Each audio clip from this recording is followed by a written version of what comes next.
Hello friends, तो कैसे हैं आप सब। आज का हमारा जो टॉपिक है वो है Indian accounting standards list. Chapter first हमारा चल रहा है। पिछले जो हमारे वीडियो थे इसके अंदर हमने कवर किया था अकाउंटिंग स्टैंडर्ड्स क्या होते हैं। अकाउंटिंग स्टैंडर्ड के अंदर जो लेवल ऑफ इंटरप्राइजेज हैं वो कौन कौन से होते हैं, 3 लेवल के अंदर उनको डिस्क्राइब किया जाता है। तो जो अब हम कवर करेंगे वो कवर करेंगे कि इंडियन अकाउंटिंग स्टैंडर्ड्स की पूरी लिस्ट, कि भाई कौन से स्टैंडर्ड के अंदर कौन से इंटरप्राइजेस कौन सी चीज़ को कवर किया जाता है, किसका किस तरीके से ट्रीटमेंट किया जाता है, किसको किस तरीके से प्रेजेंट किया जाता है। Indian accounting standard list, ASB has issued a list of accounting standards that are be used by all companies. These standards are as follows. ASB जो है उसने इशू करता है लिस्ट को, जो हर एक अकाउंटिंग स्टैंडर्ड की, जो हर एक जो बिजनेस होते हैं, हर एक जो कंपनी होती है वो उसको फॉलो करती है।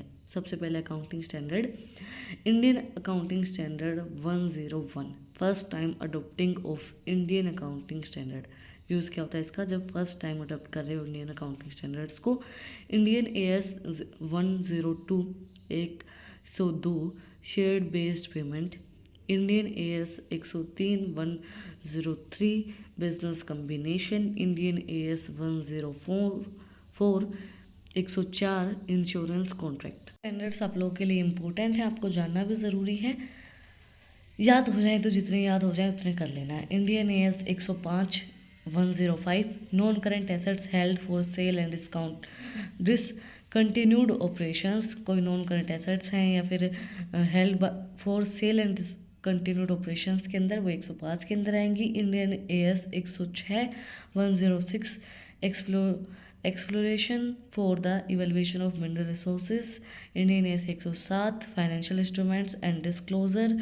Indian AS 108 operating segments. Indian AS 109 financial instruments.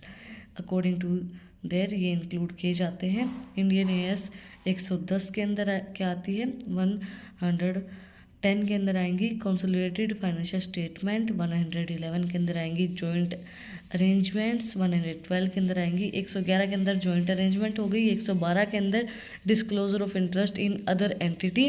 113 के अंदर है फेयर वैल्यू मेजरमेंट। 113 के अंदर 114 के अंदर है रेगुलेटरी डिफरल अकाउंट्स। 115 के अंदर है revenue from contract with customer applicable from April 2018। देखो मैं इनको हिंदी इंग्लिश में इसलिए बोल रही हूँ क्योंकि कई बच्चों को हिंदी में समझ में आती है चीज़ें, कई को इंग्लिश में आती हैं, तो उसके अकॉर्डिंगली मैं समझा रही हूँ। Indian AS 1 presentation of financial statement. Indian AS, अब आप ये सोचोगे कि कहीं 113 से 101 पे क्यों आ गई, ये इसी तरीके से बनाए गए हैं। इंडियन AS 1 के अंदर क्या आती है, प्रेजेंटेशन ऑफ फाइनेंशियल स्टेटमेंट। 2 के अंदर आती है इन्वेंट्रीज। 7 के अंदर आते हैं स्टेटमेंट ऑफ कैश फ्लो। 8 के अंदर आते हैं accounting policy changing in accounting estimate and errors. 10 के अंदर आती हैं events after the reporting periods. 10वें के अंदर क्या आएंगी, event after the reporting period. 12 के अंदर आती हैं, 12 के अंदर आती हैं इनकम टैक्स। 16 के अंदर आते हैं property plant and equipment.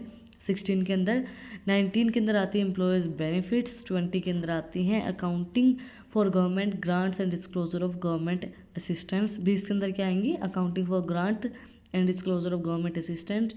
And 21 के अंदर आएंगी, 21वें के अंदर आते हैं the effect of change in foreign exchange market. जो अफेक्ट पड़ा है फॉरेन एक्सचेंज मार्केट रेट्स को चेंज होने पे, तो वो हमारा 21वें के अंदर आती हैं। वाले घर में भाई थोड़ा सा कंस्ट्रक्शन का काम चल रहा है, तो थोड़ी सी जो आवाज़ आ रही है अनवांटेड साउंड्स उनको इग्नोर करना।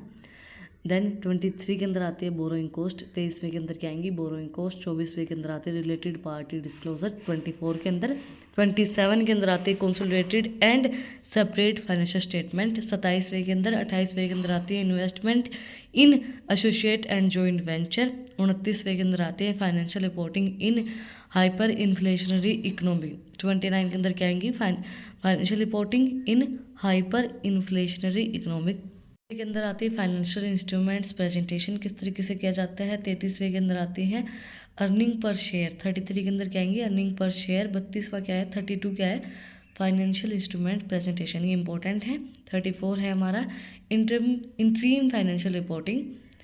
34वें के अंदर आती है। 36वें के अंदर आती है इम्पार्टमेंट ऑफ एसेट्स। 36 में क्या आएगा, इम्पार्टमेंट ऑफ एसेट्स। 7 में आती है provisions contingent and liability contingent assets, ये भी इंपॉर्टेंट है। 37वें के अंदर जो आती हैं provision contingent liability and contingent assets.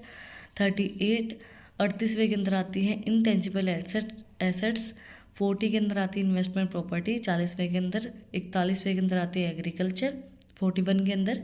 It for today, ये थी हमारी इंडियन अकाउंटिंग स्टैंडर्ड्स की लिस्ट। अब आप ये सोचो बीच बीच के नंबर कहाँ गए जो हमारे लिए इम्पोर्टेंट थे और जो अकाउंटिंग के लिए बनाए गए हैं, ये सिर्फ वही थे इंडियन अकाउंटिंग स्टैंडर्ड्स।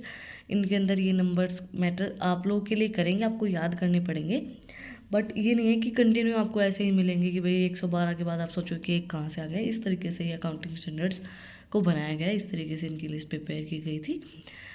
देन अगर आपको फिर भी कुछ डाउट रहता है, कुछ भी पूछना रहता है, कमेंट में आप मुझसे पूछ सकते हैं। अगर आपको इन टॉपिक्स की PDF चाहिए तो टेलीग्राम चैनल का लिंक भी डिस्क्रिप्शन में है, वहाँ पर जाके आप मुझे फॉलो कर सकते हैं। और भी इंटरेस्टिंग रील्स को देखने के लिए इंस्टाग्राम चैनल का लिंक भी डिस्क्रिप्शन में है, वहाँ पर जाके आप मुझे फॉलो कर सकते हैं। और अगर आपने वीडियो को यहाँ तक देखा है तो प्लीज़ सब्सक्राइब बटन पर एक मुक्का मार दो, बेल आइकन प्रेस करो ताकि जो सबसे पहले अपडेट वो आप लोग के पास आए। देखने वीडियो के साथ, अगले टॉपिक के साथ, like share and subscribe. Thank you for watching my video and enjoy your life.